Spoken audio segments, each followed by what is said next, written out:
I was deep in a secluded cove forest, spending several days trekking through the dense, mist-covered wilderness. By this point, I was already about 20 miles from the nearest road, completely surrounded by towering trees draped in moss and thick undergrowth that muffled every sound. For the first 2 days, I hadn't encountered a single person, which wasn't too surprising given the time of year. It was early fall, and the crisp, damp air carried the earthy scent of decaying leaves and wet bark, weather that kept most hikers away. But I was well prepared, carrying all the necessary gear to handle the elements. That morning, I woke to the soft patter of dew dripping from the canopy above, the forest alive with the distant calls of birds and the rustling of unseen creatures.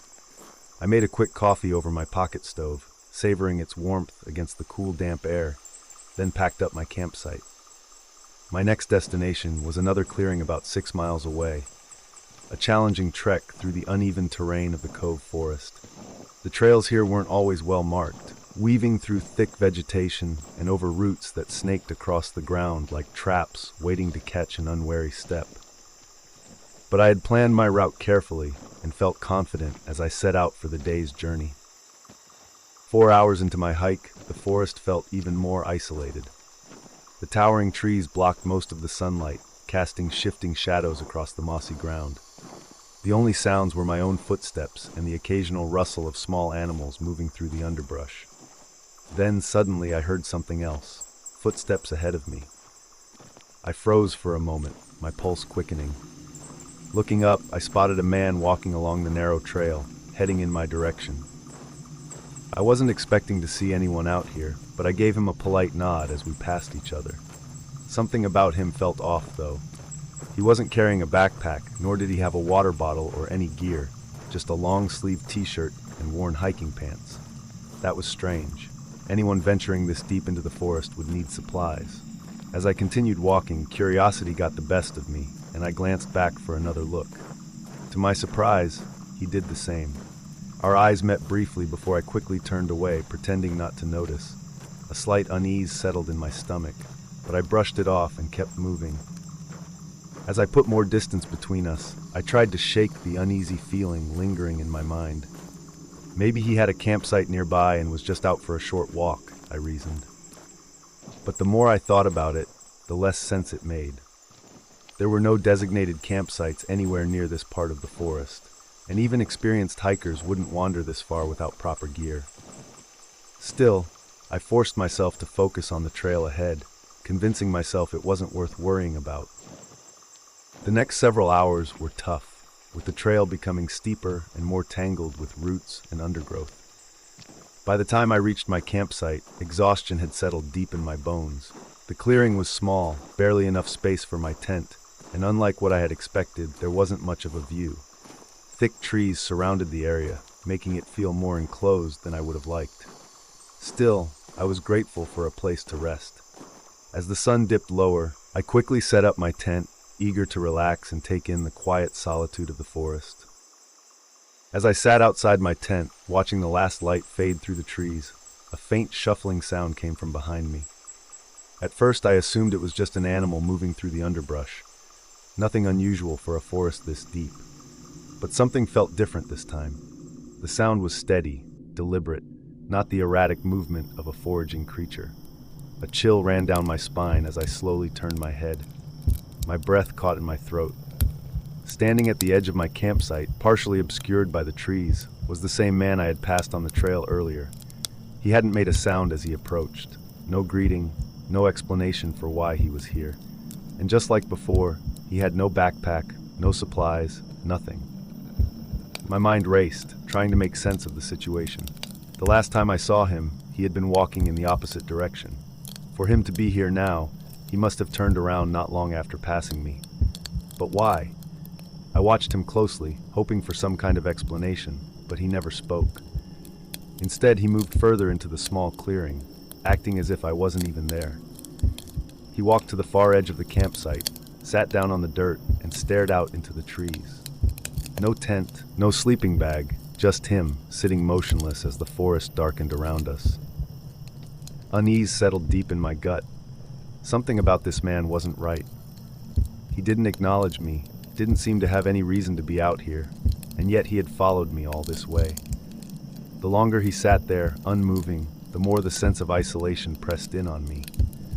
The thick trees surrounding the campsite now felt like walls, trapping me in this eerie silence with him. I forced myself to stay calm, keeping my movements slow and deliberate as I pretended to busy myself with my gear. But inside, every instinct screamed at me to leave. As the last light disappeared from the sky, the air grew colder, and the darkness felt heavier than before. The man still hadn't moved, but I could feel his presence pressing against me like a weight. Every so often, I glanced in his direction, only to find him staring blankly into the trees. I debated whether I should try speaking to him, asking if he needed help or if he was lost. But something in my gut told me not to engage. Instead, I made a decision. I couldn't stay here. I didn't know where else I would go, but anywhere was better than being trapped in this strange, silent standoff. Slowly, I started breaking down my campsite, careful not to make too much noise. As I packed my gear, I risked another glance at the man.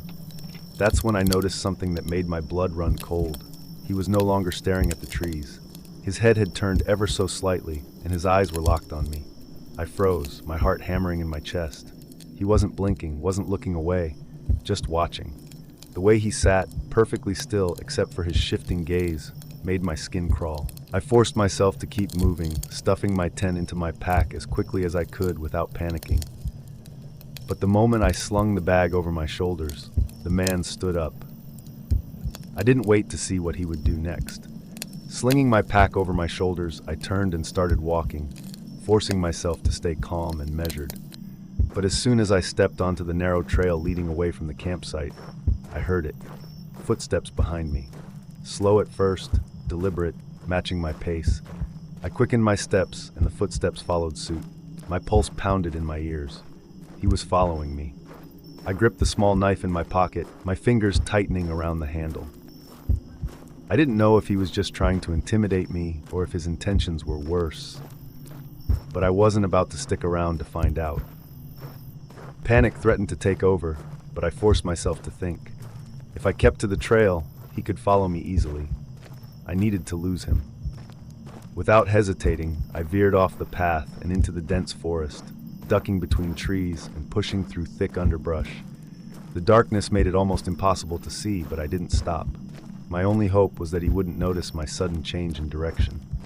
I crouched behind a thick tree, my breath shallow as I listened.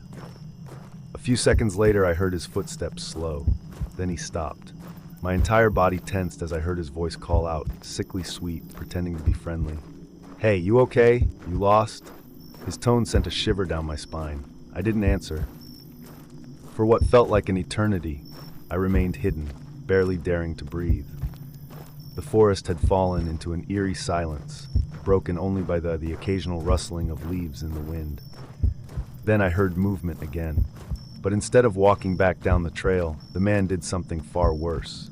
He stepped off the path, moving into the woods in the opposite direction, as if he somehow knew I was there. My heart pounded as I pressed myself against the tree, gripping my knife so tightly my knuckles ached. Then, just as suddenly as he had appeared, the sound of his footsteps faded. I waited, counting the seconds, then the minutes.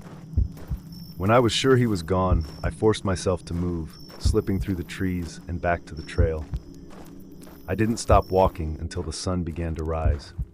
By the time I reached civilization, exhaustion had taken over, but I made sure to report what had happened to the local authorities. Whether they took me seriously or not, I would never know. But one thing was certain, I had no intention of ever returning to the Cove Forest again.